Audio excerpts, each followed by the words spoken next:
I had a son when I was 14 and none of my family knows besides my aunt. I was assaulted by a family member until I was 13 and moved in with my aunt. She's a good person that took me in and helped me get away from the bad people in my family. When we found out I was pregnant, she guessed how it happened. I hadn't told her about what had happened, but she said she always expected it but never had proof. She came up with a way to get me away. She pretended to get pregnant and asked my parents if she could get custody so I could move in with her, get homeschooled, and help her out. They said no at first because they knew they'd lose out on food stamps, so she offered to pay them whatever they would have gotten in food stamps in cash in exchange for me living there. They said yeah once they found out cash was involved, and my aunt gave them some extra cash every month to keep them out of our lives. My parents are your regular redneck junkies who are no good to anyone. I had the kid in 1988 and have seen my parents a handful of times since then. She went to court to get custody of me and said my parents dropped me off at her house one day and never picked me up. I went along with that story in court and it worked out. I said we went back to my house day after day but they were never home. They were ordered to come to court but never showed up. She got full custody of me and I lived with her until I was able to get myself a good job. I don't work the best job in the world, but it's better than where I came from and I'm proud of that. Anywho, she took me to get an abortion, but it was too late by our state's laws. She pretended to be pregnant, even tried to gain weight, and bought clothes that made her look bigger. I stayed home every day until I had the baby. Everyone thinks it's her kid. I don't feel bad about it and won't ever tell the kid unless my aunt wants to or some big emergency happens where he needs a body part. She always said it's my choice to tell, but I think it's her choice too. She raised him, he calls her mama, and I wouldn't want to take that away from them. He doesn't look like me at all. He doesn't really look like my aunt either. He thinks his daddy is some guy she met at a bar she had a one-night stand with and she doesn't know who he was. He's an adult now and is settling down with his wife and they're thinking about having kids. It's sometimes weird because I know if they do they'll be my grandkids but they'll never know. I don't feel like a parent to him at all. I know he's my biological kid, but I'm not his mama. Every now and then it makes me sad, but I know it was the right decision to make. He's had a good life. My aunt and I saved up to make sure he could get a good education, and he did that. He knows me as his older cousin and we get along well. He's a good guy. Hardworking, a good person, does what he can to help others. I'm proud of him. Here are answers to questions people have. The person that assaulted me is in jail for the rest of his life. He was arrested for something unrelated to what he did to me, but he won't be out of jail until he's in his 90s. I doubt he'll live that long. My aunt tried for years to get me to admit what was going on. She tried very hard. Anytime she saw me she asked if I was okay. She tried to get custody of me when I was a kid but it didn't work out. My parents acted like decent people and I denied anything was going out because of fear. Don't assume she could have done more. She did everything she possibly could, but I was too afraid to speak up. I know DNA tests exist. I don't know if he'll get one done but we'll talk about what to do if he ever does. It's complicated and I don't have the answers for what to do and neither do you. Everyone has their own opinions, none are right or wrong. Good intentions aren't always good advice. My parents are both alive as far as I know. I don't speak to them at all and haven't seen them since the early 2000s. I don't care to reconnect with them. The way I look at it, my aunt is the only mama I ever had and I don't need to worry about someone who gave me up for drug money. We went to a hospital outside of town to avoid seeing anyone we knew. Growing up everyone thought I was a shy kid. I was a big reader and spent most of my time inside anyway. No one thought it was weird that I was inside a lot. My aunt had a good job that let her stay at home and work once she started complaining about having to come in while pregnant. That helped us out a lot. Back then, you could call a store to fill in your grocery order and the grocery boy would drop them off, similar to how stores have deliveries you can order online now. My water broke in the middle of the night. We were lucky with that as our neighbors never saw us leave. No, I never went to college. When I was a kid I never thought I'd even graduate high school, but I did. I won't tell you what I do for a living or where I work. That's a strange thing to message someone. Regardless, I make enough to pay my bills and have a little savings. I used to work 3 jobs to make sure I could pay for his college once the time came. Now I only work 1. I don't like what I do but I work hard and I'm proud of that. Yes, I know my English isn't perfect. I type like how I talk and I don't care if you think that's bad. Calling yourself a grammar Nazi is a weird way to identify. I wouldn't want to be called a Nazi about anything nor would I be proud of that, but I guess you can live your best life and I pray you stop sending rude messages to people.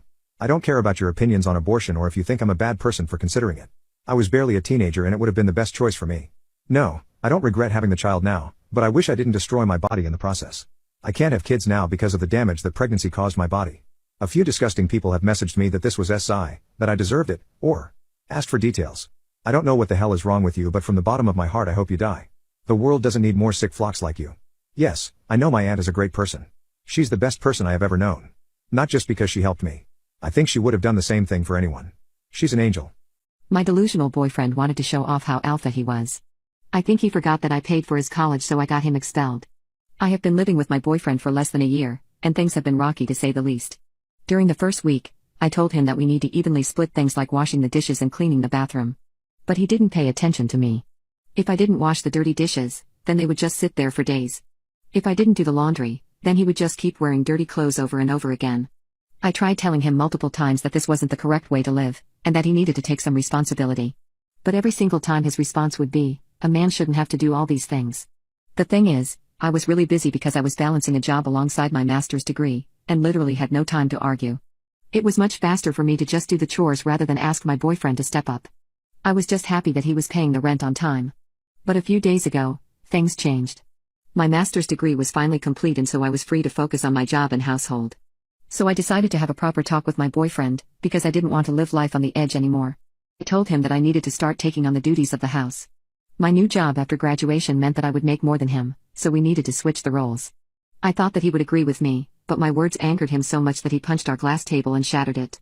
He completely blew up on me, calling me a woke lunatic and that I was undermining his authority by asking him to do chores. I chuckled at that and asked him, "What authority?" He became red in the face and said, "Let me show you how alpha I really am." Then he began pushing me towards the bedroom and tried to take off my clothes. I don't know what gave him the idea that I consented to this, and told him to cut it out. But he didn't stop, and kept saying that I'm going to service him and he's going to punish me. I called him delusional and that he had been watching too much adult films. I pushed him off me, which was surprisingly easy, and rushed to the door. I had my keys with me, so I just left in my car and went to my friend's house so I could cool down. My boyfriend had literally just tried to force himself on me, and I was sure that I didn't want to stay with him after that. But I also didn't just want to break up peacefully after what he did. His complete disregard of my opinion gave me an idea. You see, around the time we had started dating, he was struggling to pay his college tuition and had asked me to help him. I agreed and paid his tuition for that semester. Well, those records had listed me as an sponsor on my boyfriend's application. So I immediately called the college harassment department and explained the situation. I told them that I wanted my money back as reimbursement for being assaulted, even though I didn't need the money at all. But that showed them that I was serious and could potentially file a report against my boyfriend. If that happened, the college's reputation would take a massive hit. While they didn't give me back my money, they did expel my boyfriend on the spot and banned him from reapplying in the future. He only had a semester left before he was graduated, so this shocked him to the core. Of course, the college didn't tell him that I was the one who reported him, so he had no idea and was crying on the phone with me. It turns out, the situation had escalated to the point where his workplace was notified, and he was also being fired as a result. I'm just going to stay with my friend for now, and my boyfriend will have to evict because he will run out of money for rent. So, just because he wanted to show off how alpha he was, he is now going to end up homeless and without a college degree. My entitled daughter wanted her stepdad to walk her down the aisle instead of me, but she took it back real quick when I refused to pay for the wedding. My wife cheated on me and married the man she cheated with. I did my best to raise my daughter, but she said that she wants her stepdad to walk her down the aisle instead of me. I really tried to fight it, but she didn't budge, so I refused to pay for her wedding. Once I said that, their tone completely changed. The mother and daughter duo went from insulting me to begging me for forgiveness. But I knew it was only materialistic love, so I didn't reply. And I used the money meant for the wedding to instead buy a yacht and tour Monaco. In my mind, it was my daughter who didn't want me at her wedding and it was her who didn't love me. That is because I raised her to be as independent as I could. But after reading everyone's opinion, my mind was filled with doubt. I began thinking that maybe she was being lied to by her mother and was manipulated into hating me. So, I replied to her texts and asked if she wanted to talk in person. We decided that she would come to my house with her fiancé once I was back from my trip. On the day of the meeting, I was really nervous. Although I had basically cut contact and was acting like I didn't care on social media, I still loved my daughter a lot. And I wanted her to love me too. So when she walked through that door, I knew that I need to tell her the truth. She looked nervous as well, and was constantly holding her fiancé's hand for support. By the way, my future son-in-law is a great man, and was very understanding of my situation. The first thing he said was apologizing for how my daughter reacted, which shocked me. Anyway, I welcomed them in and decided that I would first speak my mind. I asked if my daughter knew that her mom had cheated on me. She replied no, and the color from her face vanished. I explained to her how heartbroken I was when that happened, and her stepdad was actually the man that her mom had slept with. I even showed her the evidence, a videotape of them going at it literally in the bedroom where I had to sleep. I told my daughter how much it pained me when she wanted a man like that to walk her down the aisle instead of me. She started apologizing, and saying that she didn't know. Then, she revealed that she had recently gone to therapy and realized that her mom was actually a psychopath. Apparently, she had already confronted my ex-wife before coming here, and knew what the truth was. My daughter was lied to and told that I was actually the one who cheated. And remember the car that I bought her? She was told that her stepdad bought it on his own, as a way to show that he loved her more than me. Her mom was on a mission to make me look like a villain and having my daughter disown me. When she was in college, I was sending her tuition to her mother and she was the one paying it, because I was too busy.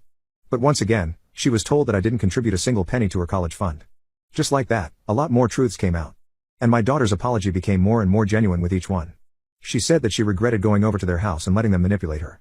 I just had to hug her and tell her that it wasn't her fault. Her fiancé then revealed that they had decided to not invite my ex-wife or her husband to the wedding. I just came here to tell you that we don't want you to pay for our wedding, or give us a gift.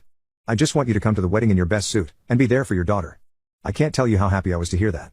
The matter between my daughter and her mother isn't resolved, but I'm going to work on it closely. I have shifted responsibilities at work, and although I won't make as much revenue, I will be able to spend more time helping my daughter sort out her feelings. The soon-to-be married couple is staying at my place for a few days. I just want to thank everyone who gave their constructive opinion and made me realize that I still loved my daughter. My disabled best friend asked to do something disturbing for her and I'm torn. I've never dealt with such a dark, heartbreaking situation before, and even though I have experienced a lot of pain in this life, this type of hurt is brand new to me. I feel I've been given an impossible choice, and I still have no idea what I'm going to do. I'm 23 years old. When I was 22 I was in an awful car accident that caused me to lose both of my legs at the knee. When I woke up in the hospital, I was in denial for months. It was like my brain just could not fathom what had happened to me. I would look down at my body, and it felt like someone else's. Denial in that type of situation feels insane. I would literally touch my stumps and wonder how long it would take until my legs grew back. After I left the hospital, I was sent to a physical rehab center, and I spent almost 6 months there. I was not ready to go back home, and I felt like my normal life was basically over at that point. At the center, I would watch TV all day and do schoolwork. The rest of the day I was receiving treatment. My life was depressing and monotonous until Christine arrived at the center one day. I remember giggling a little when I first saw her since she basically had opposite injuries to me. I introduced myself to her on her first day there, and we ended up becoming fast friends since we were the two youngest people at the center. Christine was 2 years younger than me, and she had been electrocuted at her family's farm, and it caused her to lose both her arms at the elbow. It was hard to see such a young, innocent person with such a life-changing injury. When I looked at Christine, I wondered if that was how other people felt when they looked at me. Anyway, we spent every day together at the center. She was much more reserved and shy than me, and I tried my best to cheer her up however I could and bring her out of her shell. We ended up requesting a double room, and we had a lot of nights that felt like childhood sleepovers. There would be nights when one of us would wake up crying, relieving our accident, and we would comfort the other until we fell back asleep. Her friendship is so precious to me, and I think I would have been in the center for months longer if I hadn't been for Christine's support. We encouraged each other to heal our bodies the best we could, and leave the center together to try and regain some normalcy. We lived about an hour away from each other, but even after the center, we kept in touch, and I knew I had found a lifelong friend in Christine. My family is very patient and supportive. I also have a few siblings who have been really helpful and accommodating since I returned to him. I won't lie and say it's been an easy adjustment, and I have cried every week as I try to get used to living life in my wheelchair. But speaking to Christine gave me some perspective. The only other person she lived with on the farm was her 60-year-old mom. Christine had confided in me during our stay at the center that the older her mom got, the fewer chores she could complete on the farm. She said her dad had died a couple of years back, and since then, Christine started doing a lot of odd jobs on the farm to try and help her mom out the best she could. That's the circumstances that led to her accident. Christine was working on an electricity box that she had no experience with, and that's how she was shocked. Therefore, things had been extremely difficult when Christine returned home since she was still trying to be self-sufficient, but she needed her mom for so much now. Christine told me she was trying to teach herself to use her feet to do things like type and cook, but most days, she would just screw up and make a mess. After we had both been home for about 6 months, I was finally adjusting. Meanwhile, Christine was crying to me on the phone almost every night about how difficult she was finding her new life. My heart broke for my friend, and I felt powerless. I did the only thing I could think of, and I asked my parents to take me to visit Christine. They agreed, and we made the long drive over to Christine's family farm. As soon as we pulled in, I saw it was a beautiful and lush property, and my eyes welled up as I thought about all the work Christine must have been doing on it before her accident. My heart damn near exploded when I saw Christine run out of her house to greet me in the car. We shared a laugh when I hugged her, and she apologized for not being the best hugger. We all went inside, and I met Christine's mom, who turned out to be a lovely woman, but she moved slowly and had lots of wrinkles. My parents agreed to stay for dinner, and afterward, I slept over at Christine's house and my parents headed home. They were nervous about leaving me, but I promised I would be safe. Everything had been going great until that night. Christine and I stayed up late just talking about how we had been feeling since leaving the center. I had been talking about my struggles for a while. Christine had been quiet, and I finally asked her how she had been feeling lately. I could burst out in tears when I remember this conversation, and I'm still feeling torn and confused. Christine confessed to me that she was violently depressed. She said she wasn't adjusting to her new disability well at all, and that she felt like an awful burden on her mom. She cried as she explained that now that her mom was older, it was her job to take care of her, but now things were reversed, and she felt like a needy, helpless child. I tried to comfort her. I told her she was still so valuable and loved, and that her accident wasn't her fault. But my words were not able to reach her, and that's when Christine dropped the bomb on me that she didn't want her new life, and she confessed that she had been thinking about ending it herself. I cried as soon as the words left her mouth. I told her she was wrong, that she wasn't a burden and I needed her. She just said that no one needed her, not anymore, not like this, and that there was no changing her mind. She explained to me that she would be taking pills in a couple of days, but she wanted me to be there with her. She said she was ready but scared, and she didn't want to die alone. She asked me to stay a couple extra days at the farm, and stay with her as she passed. I had never heard something so painful and heartbreaking in my life. I spent the rest of the night begging her to change her mind, but it was no use. We just cried and held each other until we started to fall asleep to the sound of the birds chirping outside. Now, it's the next morning, and I know I have to make a decision. Christine made it clear that she would be doing this with or without me, and that there would be no time to involve any authorities and that she wouldn't let anyone stop her. I love her with all my heart, and I thought she loved me, too, so why would she want to leave me this way? How am I supposed to let her? Am I the a-hole for not defending my mother-in-law after she kept saying my daughter looks nothing like me?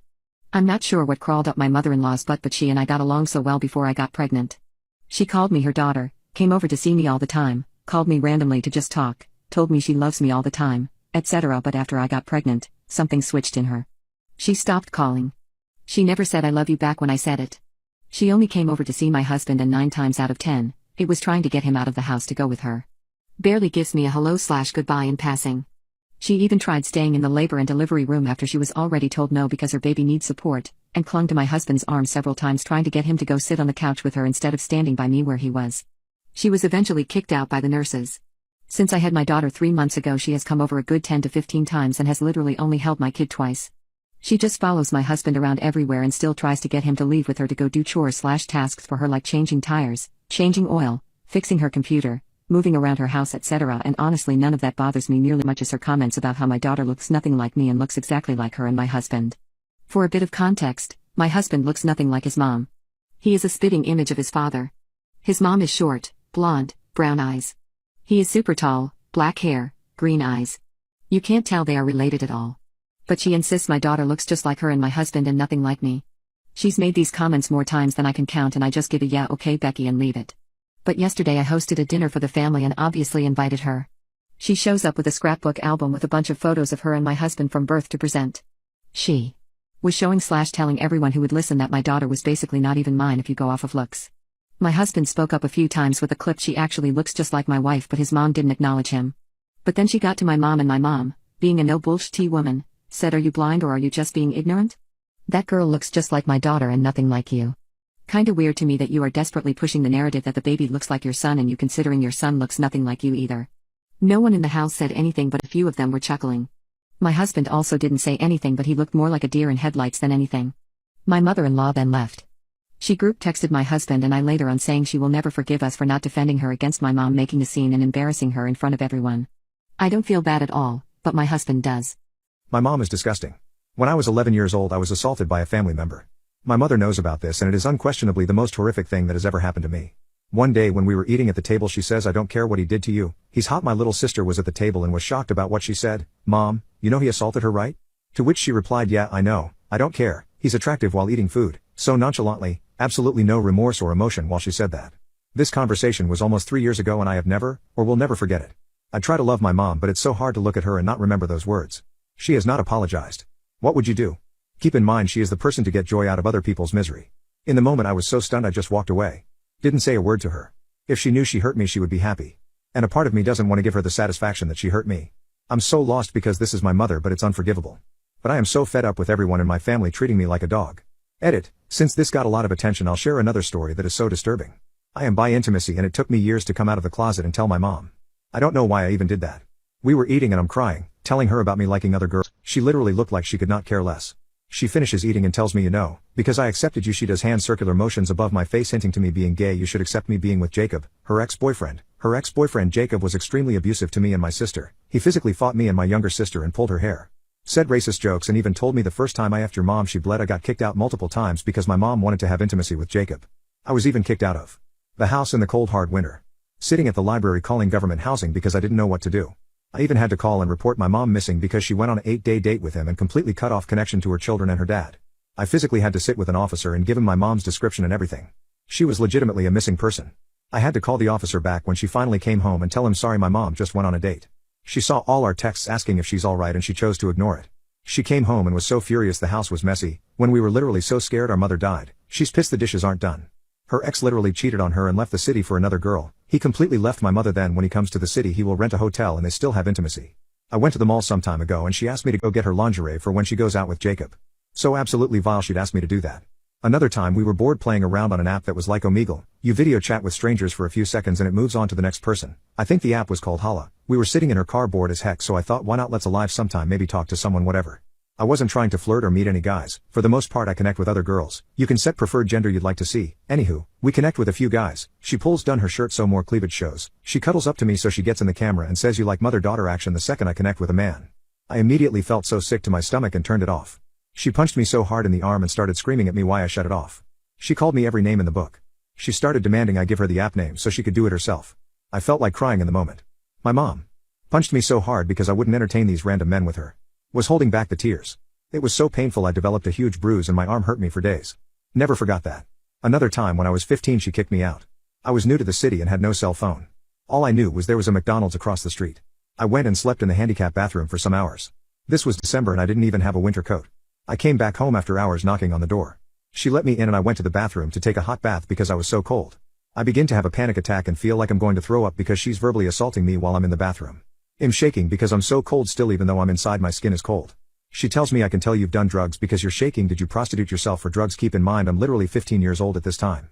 I don't think you're a virgin and I'm taking you to the clinic to check first thing tomorrow. I told her I slept at McDonald's. She said I don't believe you. You went to some guy's house and effed him. I'm calling McDonald's and getting the surveillance. I know you're lying. The most embarrassing part was some girl I knew from school was working at that McDonald's and she saw me sleep on the bathroom. Thankfully I didn't hear anyone talking about it, so I assume she just didn't tell anyone. Thank God. My crazy brother allowed his own daughter to be molested. When I found out, I ran away with her and cut all contact. I have always had a close relationship with my niece. She is the sweetest girl ever and calls me her favorite aunt, even though I'm her only aunt. Her mom passed away during childbirth, so it was hard for my brother to raise her alone. As a result, I would often take care of her while he was busy. I would take her to movies, restaurants, and even go to her school as her guardian. I loved her a lot and didn't mind doing all that for her. I was actually unable to have kids with my husband, and it felt like she was filling an empty void in my heart. I knew it wasn't fair to my brother, but sometimes I treated her like she was the daughter I never had. I would tell her about girls-only nights, and we would fall asleep together while eating chips. Whenever I bought her a cake and a present for her birthday, she would always be so excited that the entire house would light up. She would make sure to keep thanking me for weeks after that. Last year was the same, but I noticed something odd this year.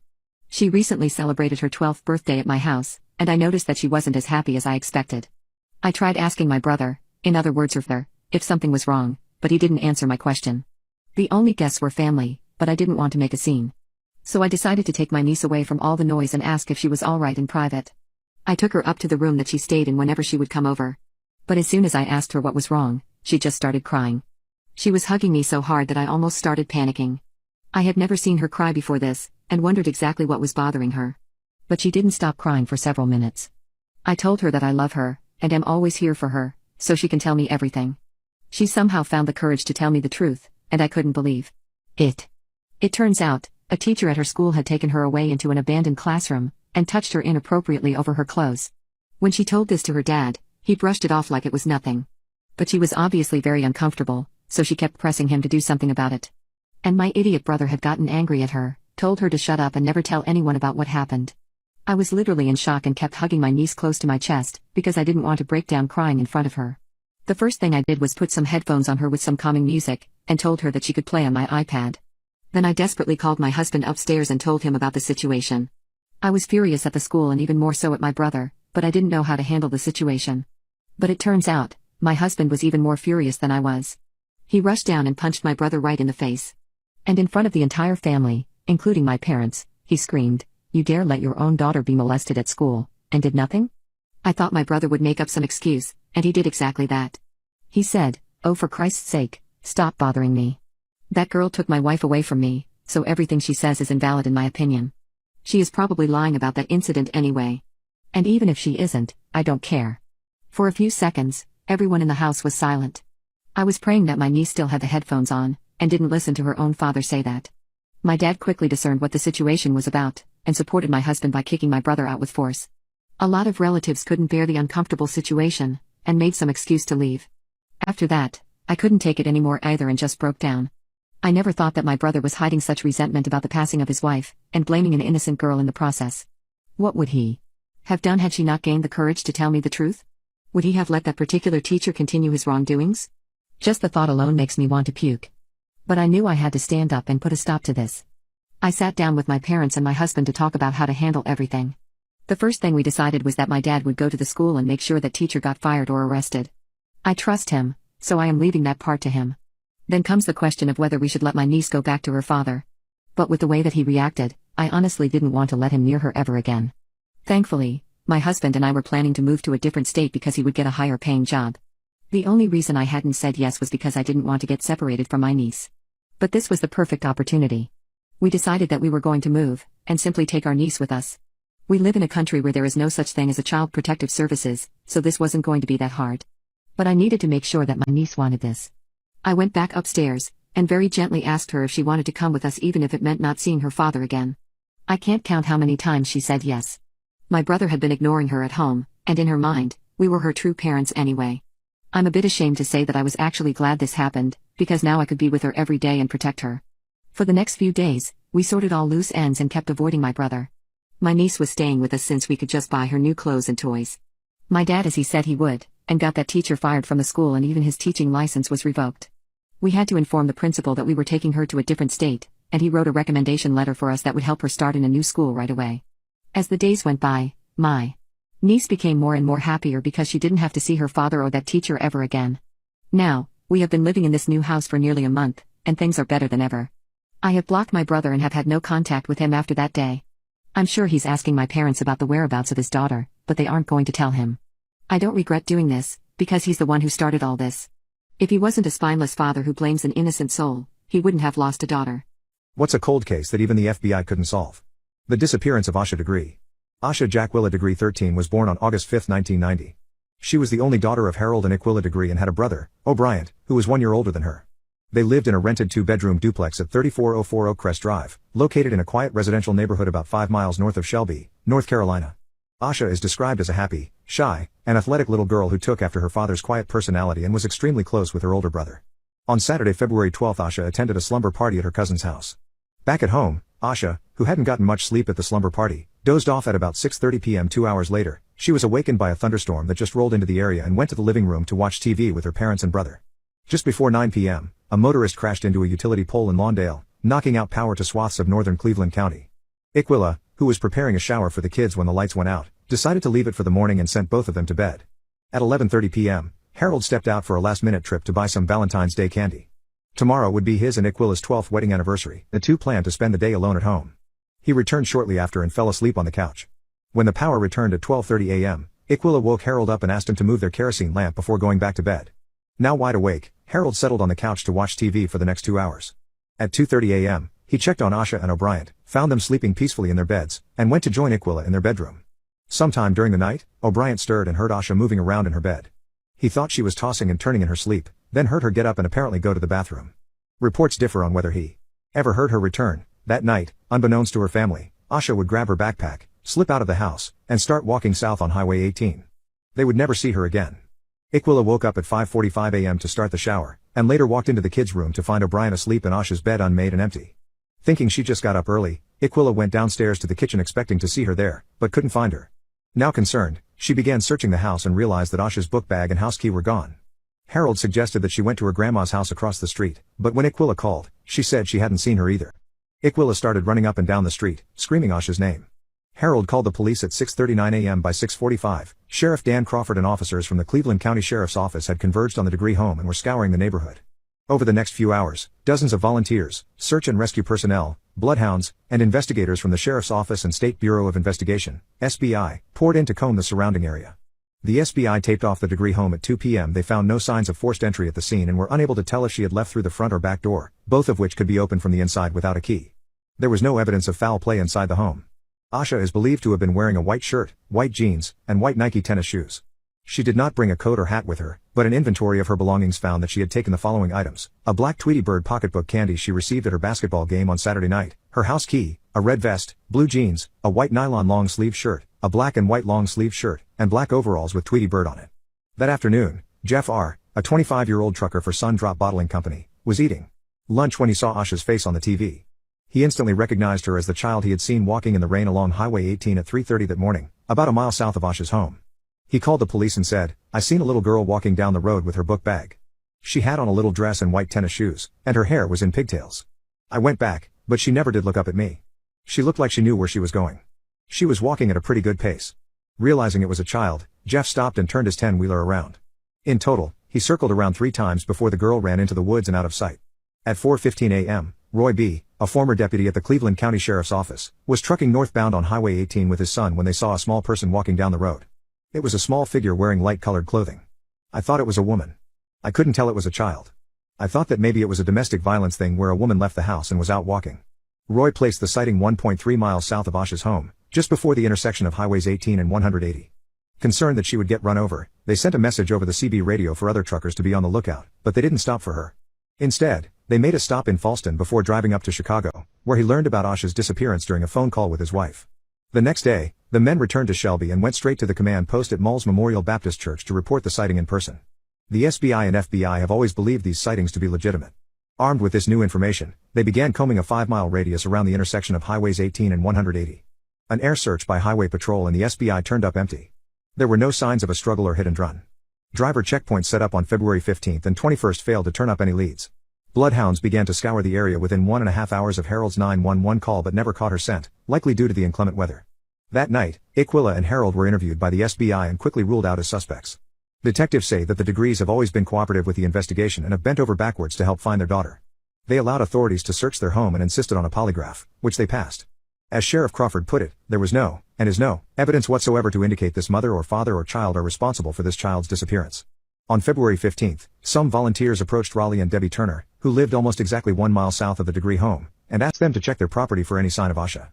They owned an old, doorless outbuilding that stood about 300 feet from the road, which they used to store furniture and supplies for their upholstery business. When they checked the shed, they found an odd assortment of items: a green marker, a 1996 Atlanta Olympics pencil, a yellow hair bow, some cellophane candy wrappers, and a wallet-sized photo of a little girl. After being questioned and polygraphed by the FBI, Jeff went back to the scene with investigators and pointed out a spot 600 feet from the Turner's field. Raleigh and Debbie handed over the photograph but kept the other items neatly piled on their porch, assuming that they lived too far away for them to belong to Asha. Reverend Mackie Turner, a neighbor who kept his 6 beagles in a dog lot behind the shed, said that his dogs normally barked if anyone approached but that he didn't hear anything that night. Another neighbor reported nothing suspicious, either. Volunteers asked the Turners about some candy wrappers found on the road near their home. At that point, they turned the other items over to the police. No one in Asha's family or at school knew the girl in the photo, but they quickly identified the other items as hers. Her friends stated that the candies came from a treat bag they received at their basketball games. Investigators would find no further evidence after this. On February 20th, after 3 days of unsuccessful searching, they suspended the official search. My girlfriend of 3 years cheated on me with her coworker. So I exposed her and now she's getting disowned by her parents. I met my girlfriend because we took the same classes in our final year of college. We entered into our relationship as mature adults and not some hormonal teenagers. We never went to late night parties, but instead went on early morning walks as dates. Whenever we fought, we resolved it before going to sleep that night. I was glad because I thought I had finally found someone I was going to spend the rest of my life with. Now, while I was working, I made sure to not take more hours than I could handle. I wanted to always be there for my girlfriend so she wouldn't feel neglected. But these last few months, it was her who decided to extend her work hours. So even if I came home early, I was all by myself. I tried talking to her about it, but she said that it was just a phase. I agreed with her, and began working towards our future. I saved up enough money to buy her a ring, and was going to take her on a surprise vacation and propose. But on Monday, all my dreams were shattered. I was once again alone at home while my girlfriend was out working late. Her iPad just kept going off again and again, so I decided to shut it down. But I noticed that she had notifications coming from Facebook. A few months ago, we had both decided to get off that cursed social media platform, so I thought that maybe she accidentally forgot to delete the app. But as I opened it, I was filled with horror. The notifications were from a man texting her flirtatious texts, and she was responding to each and every one of them. I knew this was her coworker and I was absolutely disgusted by their texts. It was evident that they had been hooking up for at least 5 months. I don't get it. I never expected that my girlfriend would ever cheat on me. We used to be so happy together, and she never said anything that made it seem like she was unsatisfied in our relationship. But still, the fact is that she was sleeping with another man while I was planning to propose to her. I was so distraught and just told her that I'm going to sleep over at a friend's house for a few days. I called my best friend and told him about the situation. He fortunately let me stay at his place until I got my thoughts in order. I couldn't sleep at night knowing that my girlfriend was probably bringing him into our apartment while I wasn't there. Once my crying phase was over, I knew that I couldn't just let her off so easily. She was the primary on the lease, so I couldn't kick her out, but there were other methods to take revenge. First, I went and returned the ring that I had bought for her. Then I turned my eye to the furniture in our apartment. She had paid half for each item, but I decided that being cheated on was more than worth half, so it wasn't a problem. I called a U-Haul truck and loaded all the furniture except the spare bed and TV. The apartment was completely empty and looked like a prison cell.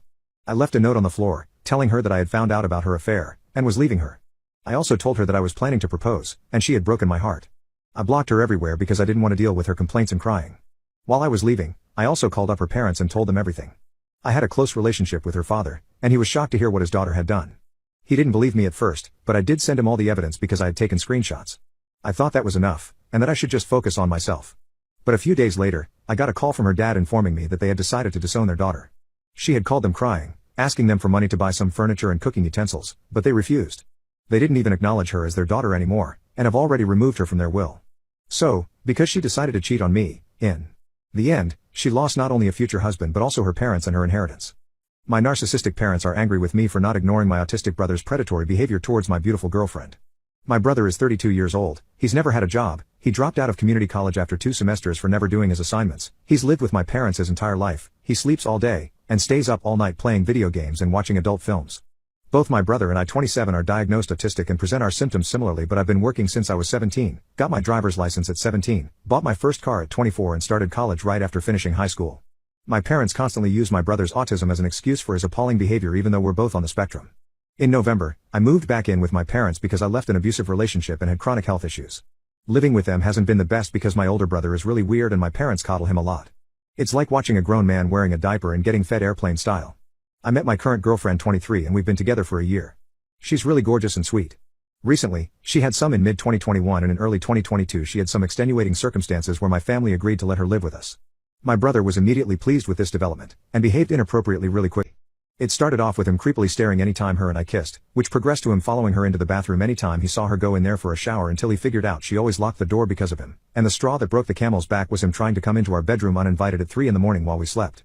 Every time he behaved inappropriately we mentioned it to my parents, but all that really happened were excuses made for him because he's autistic and brief conversation with him about not doing those things again, but he still did. Whatever we wanted and my parents didn't care.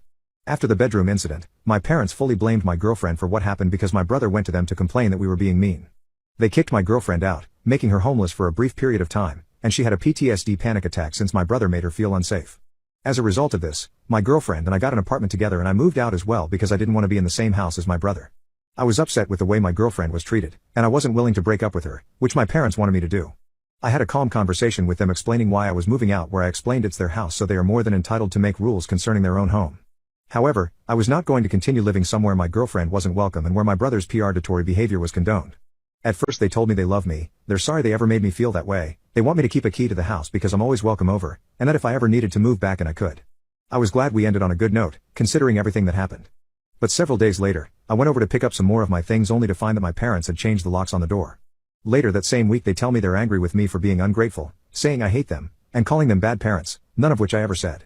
They went on to tell me that they didn't want to speak to me for a week because they were upset, needed time to process, and because they thought I needed to feel what it was like to be cut out of the family.